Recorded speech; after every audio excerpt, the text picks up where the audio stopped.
Hello everyone, and a very warm welcome or welcome back to the Cambridge Live experience today.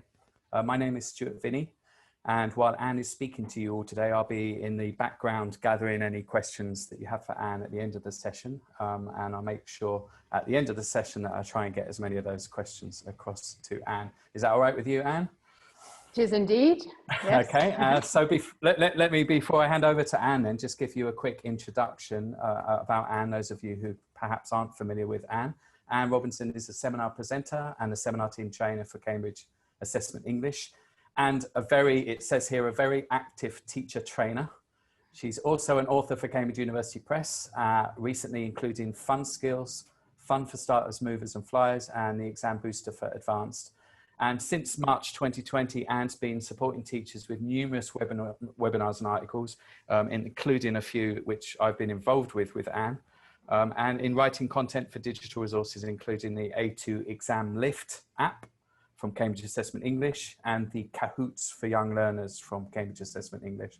Anne also aims to support teachers by sharing tips and resources, and you can find those on Anne's webpage, which is www.teachingtogether.info. I think I've got all of that, Anne. So yeah, without waiting any further, if you want to share your slides, Anne, and I'll hand over to you. I'll see you all at the end. Bye-bye. Excellent. Okay. Right. I hope I might not do this in the right order, actually, but let's go. So let's go into play mode. Yes, we're there. Good. Right. So good afternoon from Spain, where I am. And I know it probably will be a very different time in some of your parts of the world that I've seen you typing into the chat box. So welcome to the session. And my session today is called Take Time and Enjoy the Journey. So let's see what steps we're going to take in our journey today. We're going to be focusing on steps leading to success. We're going to be thinking about slowing down. We're going to be thinking about helping our students enjoy the journey with us and in general in learning English. And hopefully we're also going to be able to enjoy being on that journey with them, whether it be for a month, whether it be for a year, or whether it be for a long time, and hopefully it will in some cases. So I'm going to start off by showing, actually before I start my first activity, when I submitted my title and my theme and thought about what I was going to talk about today, I hadn't seen the programme for the whole conference, but when I received it and looked through the sessions, I was very excited to read about all the sessions, but especially these sessions that are filed under or classified under Inspire, because I thought a lot of the sessions looked very inspiring, and I'm going to mention some of them in the session today. So let's hope I can inspire you. So we're going to start off by looking at the focusing on the steps leading to success, to perhaps starting with a new group or welcoming a new group back, and thinking about slowing down. So I'm going to show you an activity that I did back in February. It was on a teacher training course. And it was a local teacher training course. I knew some of the teachers, but not all of them. And the course was actually on teaching writing. So I wanted to find out a few things about the teachers that I had on my course. And I wanted also for them to feel, that they could communicate things to me. I only had 3 sessions with them. So it wasn't a course maybe like when you've got 10 sessions and you think, well, I've got time to find out about these teachers. I really wanted to find out as much as I could right from the start. So what I did was on the screen, I projected this letter. And they read it, okay. And I basically introduced myself to those people that hadn't met me before. And I shared some of my feelings and approaches slightly to teaching writing, mistakes, and what I was hoping to achieve with them on the course. So we did this pretty much in silence. I think I might have played some background music while they were reading this. And then what I did was I asked them, in response to some of the things that I shared with them, I asked them to share something about themselves. So these were the questions that I asked them, and I asked them to take a piece of paper. As I say, as we only had the 3 sessions, I did actually do this in the session, but of course you could send it to teachers perhaps before the course, or students before the course, or you could give it them to take away perhaps after the first class. But I actually did it in the session.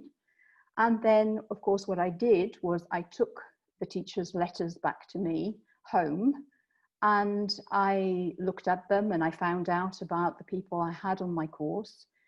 And then I wrote back to them, yeah, and picked up on points that they'd made. And I also tried to make sure that the content of the course was as relevant as possible, because I had teachers who are teaching primary, teachers who are teaching in secondary. And so I wanted to make sure that I would include something that'd be relevant to them all. So I don't know whether you've done something like this. I think it's the first time I've done it with, right at the start of a course, but I really do think it worked very well. And the teachers really did open up in a one-to-one letter with me about what they were hoping to get from the course, and their experiences, their worries, their habits like mine. Okay, so it's something I would suggest that for a lot of you, you'll be perhaps at the start of the school year or the academic year, and it could be something that you could do with your students, especially to find out more about them. Even if you've been teaching them for a while, maybe if you're going to be preparing for an exam, you could ask them how they feel about preparing for the exam, for example. So that's my slowing down, starting off activity that I'm sharing with you. Let's now look at some more steps leading to success. So I'm now going to share with you an experience that I had in July. For years, I've been wanting to go up in a hot air balloon. And in July this year, because of everything that's been happening and the whole situation, I decided I had the opportunity to go up in a hot air balloon in Cantabria, where I live. And I decided to do it. Yeah, as I say, it's been on my bucket list for quite a long time. So I went inland. I live on the coast in the north of Spain. I went slightly inland, and I went up in a hot air balloon. And I'm going to share this journey with you. So there we were. You can see us getting ready. And the reason I wanted to share this was I'd been hoping to go up in a hot air balloon for years. But there's certain things about the experience that I didn't expect. In that, I didn't expect to be involved in this whole process of getting the balloon ready, as you can see in these photos. I had expected perhaps to be like this, up in the balloon with some beautiful views. And then I hadn't expected to be involved in the, well, landing, yes, obviously I was in the balloon, but we also helped to pack the balloon back into its bag, and helping with all the strings and everything else. And then we had a celebratory toast, as you do. It's traditional in a hot air balloon to have a celebratory toast, which is what we did. And this is me and my family doing that. So this, I shared that journey with you. Now I'm going to do some activities with you. And I've posted 3 activities on my YouTube channel. And so you can access these activities on my YouTube channel. And Eve, I believe, will be sharing those with you, or they'll be shared with you after the webinar. So, which photo of those photos on the screen, okay, of which there are 1, 2, 3, 4, 5, which photo am I talking about? Where am I? It's early in the morning. I'm feeling a little scared and excited. Yes, it's quite chilly, and I'm glad I bought this jacket. The grass underneath my feet is quite wet, and so are my feet. Behind me, the air is hot, and the balloon is starting to take shape. And it's starting to get light. The sun is appearing over the hills. I've just put on my sunglasses. We listen to the instructions. Everyone is involved in getting the balloon ready. I later discover that I can't take this rucksack up with me. So which of the photographs do you think it is?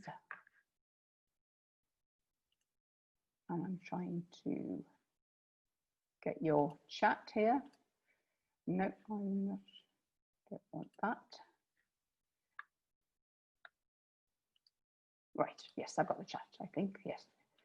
So, which of the photographs there do you think it is? Yes.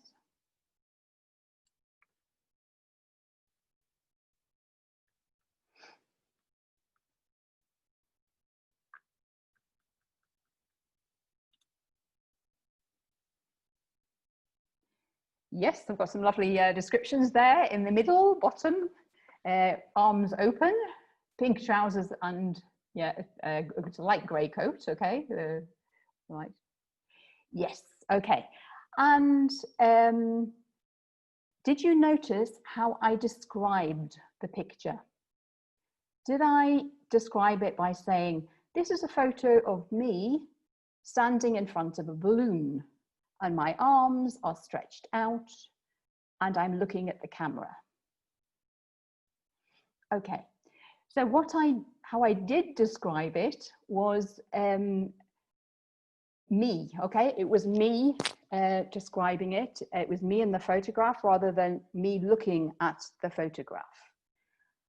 I described how I was feeling. I described where I was, but I didn't say I'm wearing black trainers, okay? I talked about how my feet were quite wet, okay? So this is something that writers of novels often do. And I think it's something that I encourage my students to do, okay? To think about feelings of the people, or even put themselves in that same situation. Okay, so I'm going to show you a photograph, another photograph now, in fact, one of the photographs on this slide. And I'm going to ask you some questions. Don't type into the chat box just yet. Just listen, please, to my questions. Think about your answers, okay? And then maybe, perhaps for today's session, because there are so many of you, maybe just type one sentence, maybe the answer to the question that you feel most strongly about, perhaps, as a suggestion. Okay, so this is the photograph. I should have warned you, actually, if you're afraid of heights, you might find this photograph difficult to look at. Okay, so if you are, I apologize, okay. So here are my questions. Just listen and have a think. Is this your first time in a hot air balloon? Where are you? Are you standing? Are you sitting? So I know you're inside that balloon, but are you standing? Are you sitting? What's underneath your feet?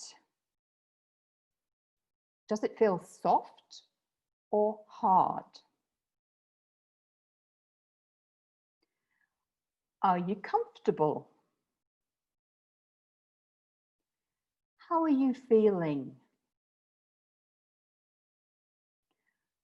What's the temperature like? Are you dressed for this temperature? How long have you been in the balloon? What can you see? Is it easy to look in all directions? Is looking at the ground scary? Do things look different from above? Okay, would you like to just put maybe a sentence into the chat box to summarize your impressions? You're not comfortable because you're afraid. And you're above Iowa, Albert. It feels quite soothing. You're obviously not afraid of heights. Vertigo, okay, exciting, exhilarating. You trust the pilot. Yes, that's very important. You must trust the pilot. Our pilot was great. A friend was very competent and reassuring, so it was great. Okay, so none of your experiences, and you're not actually really in the balloon, seem to be the same. But you can see, I hope, that this can generate quite a lot of discussion. And think about my questions. It's not what can you see, because we can see what we can see. We can see some cows in a field and we can see a tree. But I'm asking you to imagine what you can't see. And as I said before, involving feelings, how you're feeling. So, as I say, I've put this activity on YouTube, and I've also put the next activity with some similar questions. This time you're on the ground and you're looking upwards.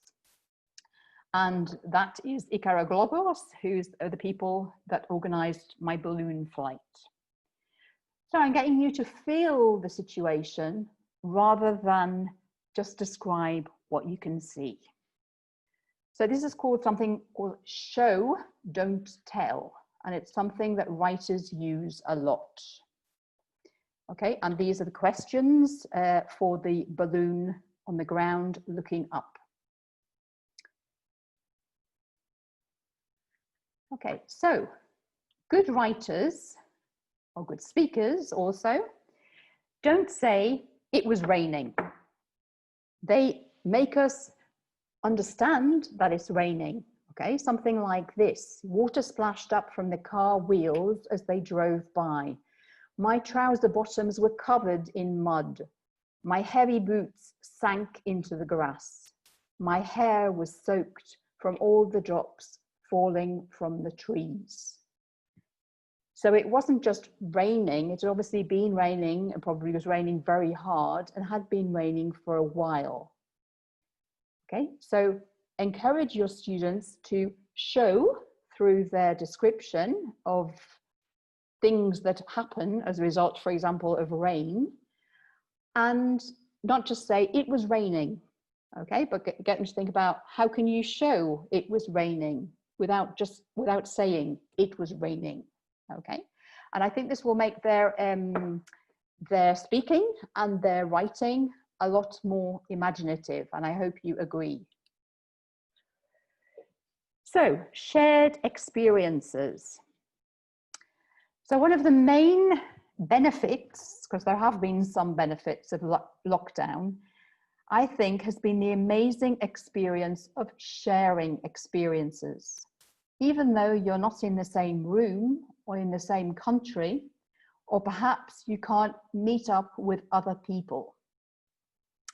I've been sharing experiences with teachers around the world in webinars and also through Facebook and WhatsApp. I've met, not in person, but I've met a lot of new teachers who've become very good friends. And I've discovered so many things from teachers during lockdown.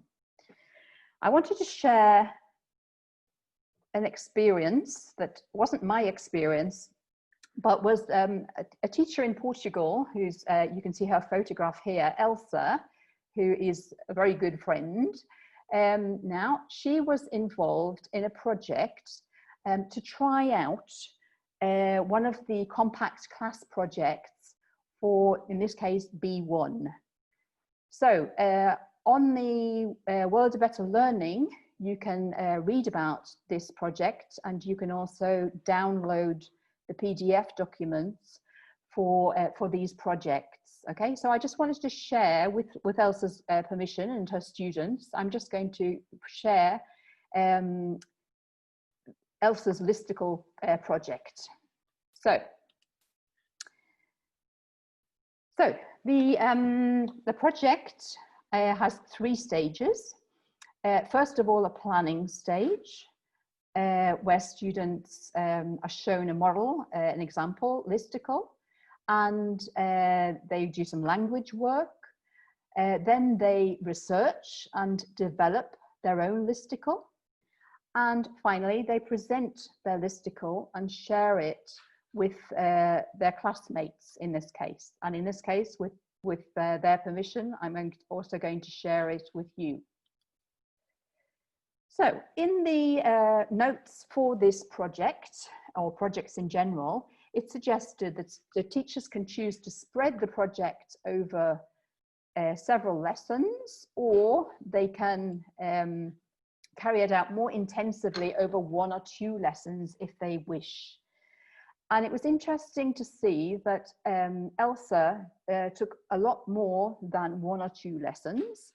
And I think her students really benefited from it because of all the steps that Elsa planned and took with them. So Elsa's steps. So she had a Zoom meeting with the parents, because obviously they needed to be informed that Elsa was going to try out this material, this project with the students, and were they okay about that? And then when they were working on their projects, she was monitoring the escape rooms to make sure that they were getting on okay and whether they needed help. And some of the issues that she had to deal with is obviously, and I'm sure all of you have had this problem, that perhaps some students had a poor internet connection in general, or perhaps on a particular day. These were the listicles that Elsa's students produced. And you can see they've chosen very different layouts and also backgrounds. Okay, so these were created by them personally. And Elsa also did some feedback. And I thought, again, this idea of this shared experience and the importance of taking steps. And I was very impressed by the maturity of these students and their analysis of the whole situation. Very interesting. So you can, as I say, you can read about these projects and also Elsa's experience of the project with her students on the World of Better Learning. And I'd encourage you to check it out because there are some really, really good projects. So what I've created for today's webinar, because I didn't have time to share as many things as I would have liked to, so I've created a PDF of some shared experiences that I suggest you could have with your students. Some of them I've mentioned, for example, one write to your teacher. I showed you as my first activity. My second suggestion is watching one of the Inspire sessions from the Cambridge, this conference, which could be, again, an experience that you could actually share with your students. Then, this is number 18 on that handout. So that you have 5 famous people there, and I've given you 3 things that 3 of those people did during lockdown. And you could, this is an example of something that you could share with your students, and then they could perhaps find out other good deeds that were done during lockdown. Perhaps not just necessarily celebrities, but it could be local people or even people that they know. Here are number 2, I mentioned one of the Inspire sessions. Earlier today, I watched the keys to happy houseplants, but I haven't, and I'm very interested in watching the recording of the first one of taking wildlife photos that tell a story, for example. Another suggestion, number 13, is watching one of the videos from the Cirque du Soleil webpage. I know that they're having financial problems at the moment, but their webpage is amazing. And I'm sure you and your students would enjoy watching some of these videos. Or perhaps they could watch them at home, and then you can come back and comment on them.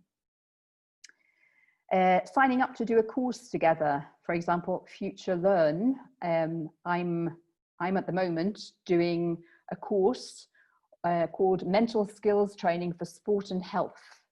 It was very relevant for this webinar, and I'm just about to start week 4, which is the final week, and I'm really enjoying it. So perhaps your students, including you, or perhaps not you, your students, they could sign up to do an online course together. Okay. So on this course, I've been reading quite a lot and hearing quite a lot about self-talk. Now, self-talk can be positive or negative. Positive could be, yes, I can do this. Or negative could be, I'm never going to be able to do this. Or I can't do this. And as Carol Dweck has shared with us, very importantly, I can't do this yet would turn a negative into a positive. So self-talk, okay, some points that I picked up from the course I'm doing. The more you use positive self-talk, the better. So the more frequent, the better. As a result, things like your attention, your concentration, your confidence, and your stamina will improve. And you can help yourself deal with anxiety, stress, and tiredness. Self-talk can be both motivational, yes, I can do this, and it can also be instructional.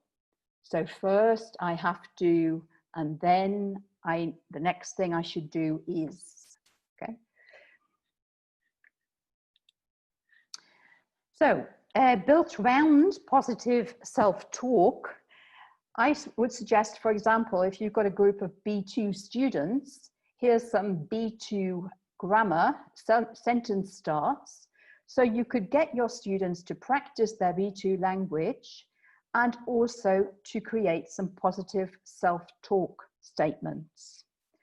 So, for example, I asked some friends for some suggestions. So I got things like, whenever possible, watch TV in English. The more you read, the better you become. The more I speak in English, the more confident I become. Give yourself some credit for how far you've come. So, language practice and also positive self-talk. So, instructional self-talk. So I've created some instructions for students to visualize and mentally take themselves through an exam.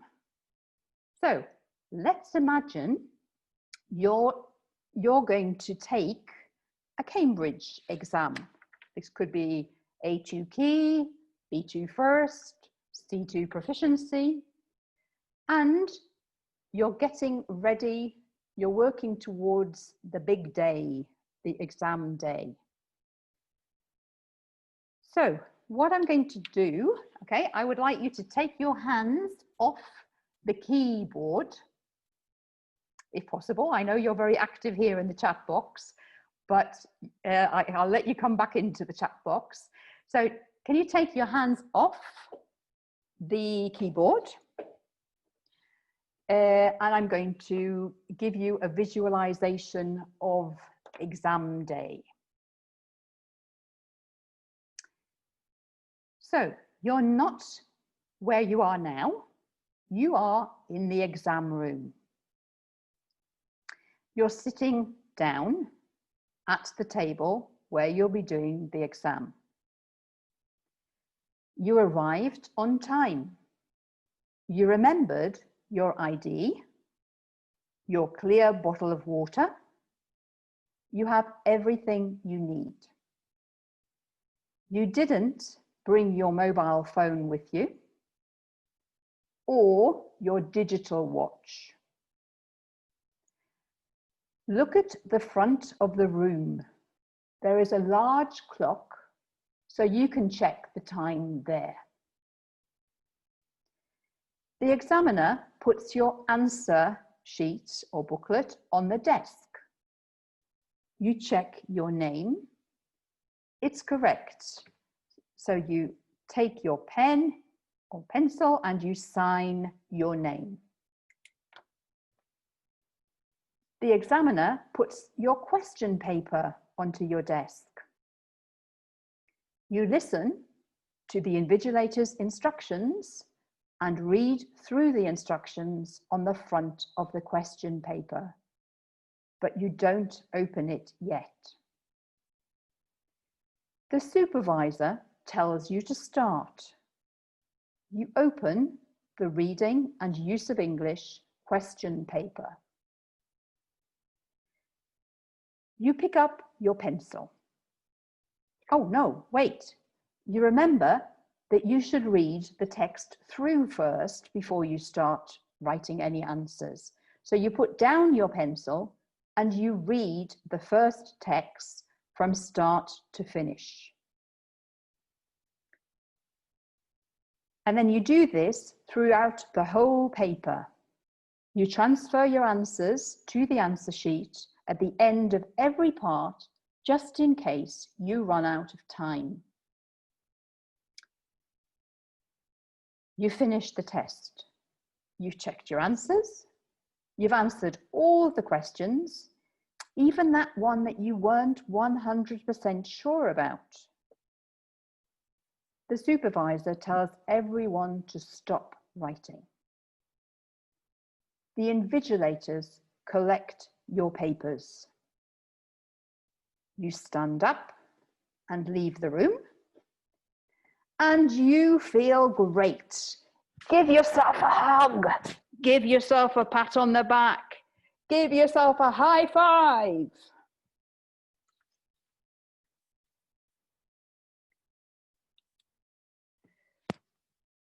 So, to summarize my session today, we've been focusing on the steps leading to success. I've advised you to show rather than tell. To find out about your students, their worries, their concerns, what they would like to learn. I've shared my shared experience choice board there, and I've shared Elsa's project. So I hope it's been useful. We have time now for some questions, which I think we've been collecting. And just wanted to show you finally in the session, this is something that I have in front of me, on my desk, near my computer, because sometimes I can set off and forget to stop So I have this on my desk, and I would encourage you to do it. Okay, so from time to time, stop and pause. And in the classroom, do it with your students. If you're lucky enough to be able to go back into the classroom with them physically. And I think we all need this time to breathe and to be calm. Okay. So, any questions, Stuart? Are you going to come back on? How are we going to do this? Hello. Oh, yes, back on. Well, first of all, thanks, Anne, and of course I'll thank you again at the end. But for this part, for the questions and answers, if you haven't already put a question into the question and answer box, then please feel free to do so now. Anything about anything connected to this presentation that you've just watched with Anne, and what we can do is try and read out as many as we can while we've got Anne with us today. So Anne, should we just dive straight into these first? Yes. There's one from David, and I think you've somewhat gone some way to already answering this, but I'll read it out anyway. All right, I've got it. Yeah, Anne, I've got it here. Yeah, Anne, Yeah. Let me read it out for the benefit of others in case you can't see the questions. Yeah. And, do you think and also I shouldn't maybe share it on the screen, so. Okay. And do you think, the question from David is, and do you think the current situation with COVID-19 made it harder for teachers to slow down? Or do you think that it gave an opportunity for teachers to reflect on their teaching methods? Okay, right, both things actually. Right, I think on the one hand, right at the start, teachers had to switch over in a weekend very often to online teaching. And some teachers were more used to it than others. Some teachers already were using platforms, others weren't at all, had never done that. So there was a very, very quick transition. Lots and lots of teachers have been commenting on it's taking them a lot longer to prepare lessons. I think partly because of lack of habit, because a lot of us have been teaching for a long time, and in the classroom, it's quite easy to do it. You've also probably got materials that you've created and been using. There were problems as well with students perhaps not having their course books at home. So, I mean, Cambridge University Press did make a lot of the materials available to be able to use online. But I think initially, until we got those materials, I think that was a real problem. It was a real issue. And for example, I'll take, again, one of my own experiences. I've gone back to doing Pilates. And my Pilates class used to be about 55 minutes. But now, because they have to sterilize the room, but also I think just to give themselves a break, it's now 45. So I would actually suggest, if you are going online, or you do have to disinfect the classroom, that I think it's quite feasible and sensible perhaps to make it slightly shorter. Yeah, you can always ask students to do something for the next lesson or something if necessary. But I think, you know, give yourself a breather, give your students a breather. On the other hand, saying about an opportunity, I read somewhere that online teaching and online shopping as well has leapt forward about 5 years in time. So out of necessity, I think a lot of new things have been learned. I think even in terms of publishing, I'm sure things have really leapt forward in that sense. And although we've got a big divide, so in a lot of in other areas perhaps of the world, or perhaps all over the world, there have been students that have missed out, unfortunately, because they haven't got the technology, or they haven't had the technology to connect. So we have that divide has, I think, increased, unfortunately. In terms of training and things like this, in fact, potentially even for classes, you can reach a lot more teachers, people who would not necessarily be able to attend in person, have been able to attend webinars like this, for example. So. Right, yeah, we've certainly seen that in training, haven't we? From hundreds to thousands. So a nice way of reaching out, one of the benefits perhaps of reaching out to people all over the world as we are now. There's another question here. Well, actually, first of all, I suppose I should address, a lot of people are referring to the handout PDF that you mentioned, and how they can get a hold of that. There we are. I think it's just going to the chat box. Oh, there we go. That was easy.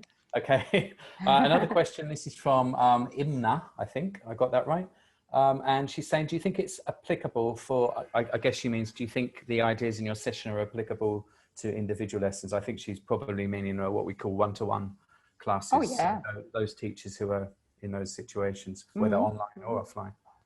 Yes, I think definitely. I think any situation.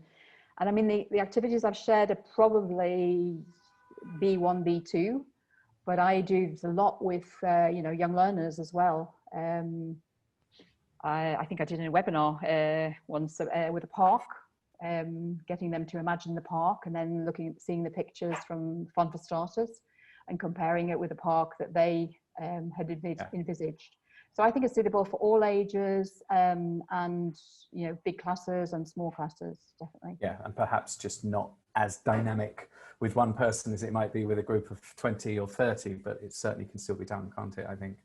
But for example, if they were to use, if they want to use those precise activities that I've shared, they've got my view on it, but the teacher can share their view on it, as well. So great.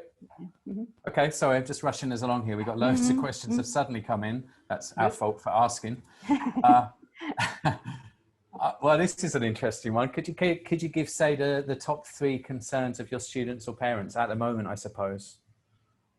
Right. I was just thinking as well. I'm just going to fast forward to that slide. Right, concerns at the moment. I imagine this person is referring to, and they haven't put a name, but they're referring to the sort of current climate for many people, teachers.